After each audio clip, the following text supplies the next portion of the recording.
So today we are going to look at nutrition. Nutrition is the process by which living organisms obtain food and nourishment from their environment. Living organisms, to carry out the different life processes, they need to get energy and nutrients, and these can only be got from their environment. So the way they get them is what we call nutrition. Now there are two forms of nutrition. There is a form in which living organisms make their own food molecules from simple inorganic molecules. This is what we call autotrophism.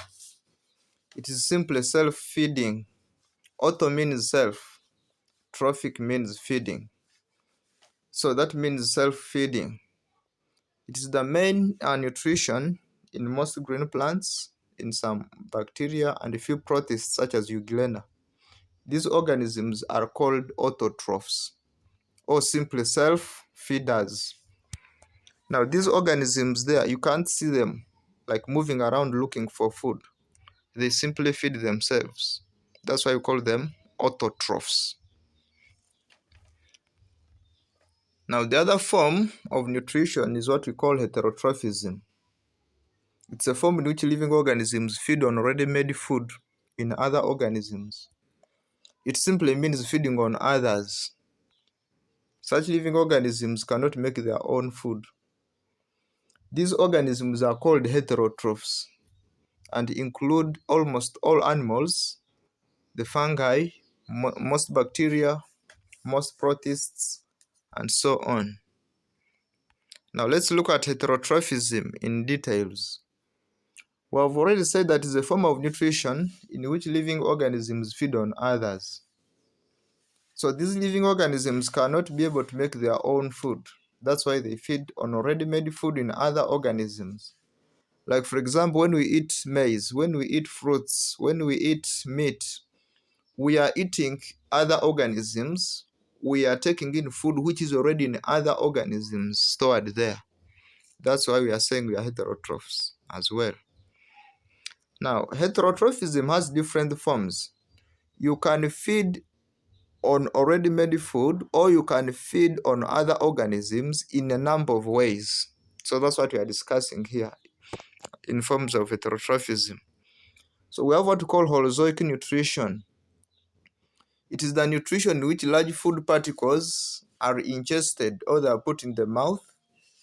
They are broken down in the body, and the products of digestion or of breakdown are absorbed into the blood or into the body, and the undigested food materials are expelled out of the body by a process which we call egestion.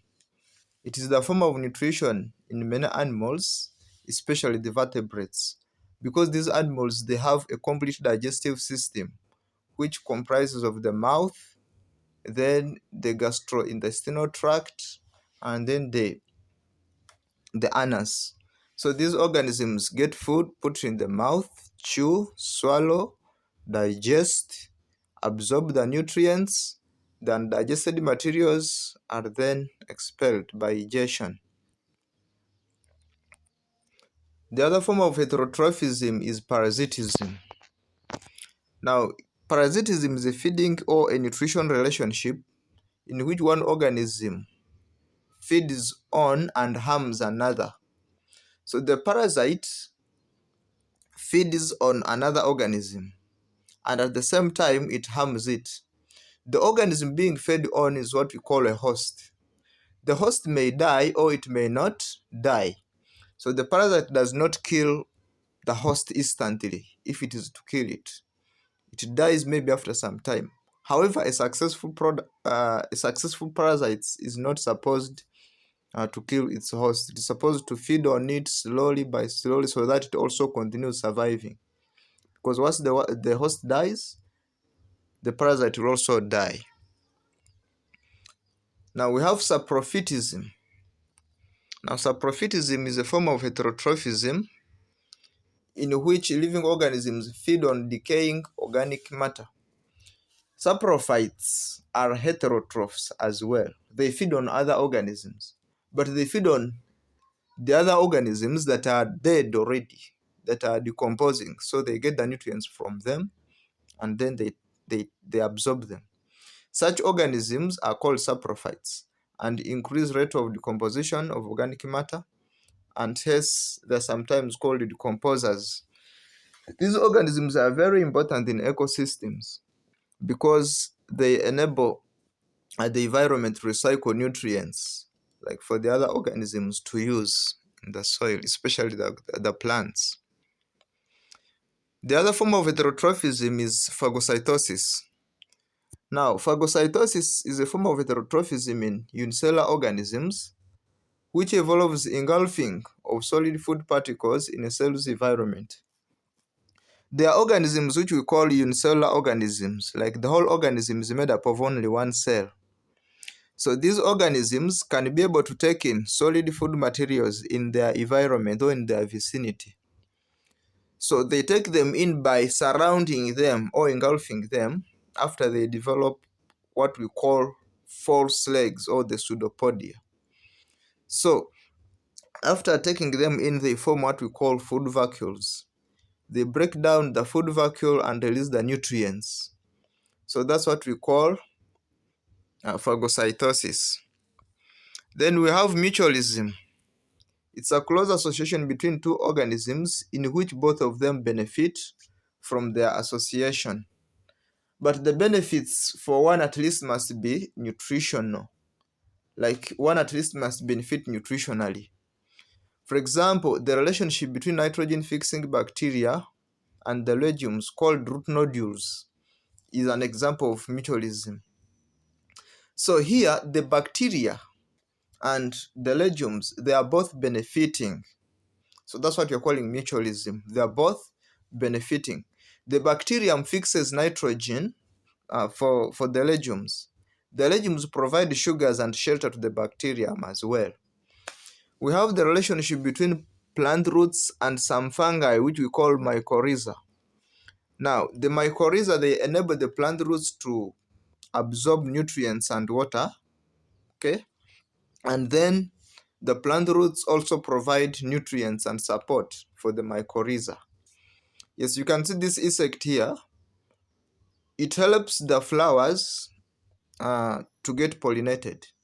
But the insect also gets nectar in return. So both are benefiting. That's what we are calling mutualism.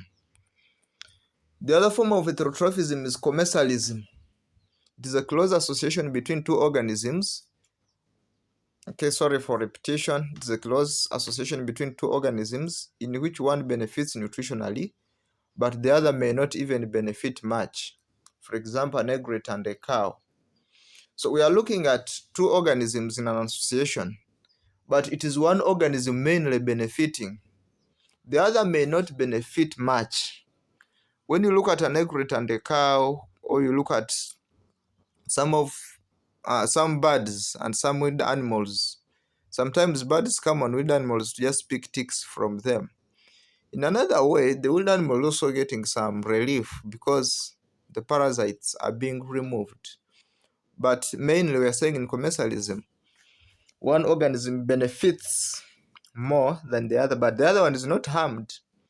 It is not harmed. Yes, that's commensalism. Now, symbiosis. Now, this is any close association between any two living organisms that is just natural. It might be mutualism. This is where both of them are benefiting. It might be parasitism, where one is benefiting and the other one is suffering harm. It might be commensalism, where one is benefiting and the other one is neither suffering harm, or it may not even be benefiting at all. So symbiosis means kind of coming together and cooperating to coexist and help each other. Thank you.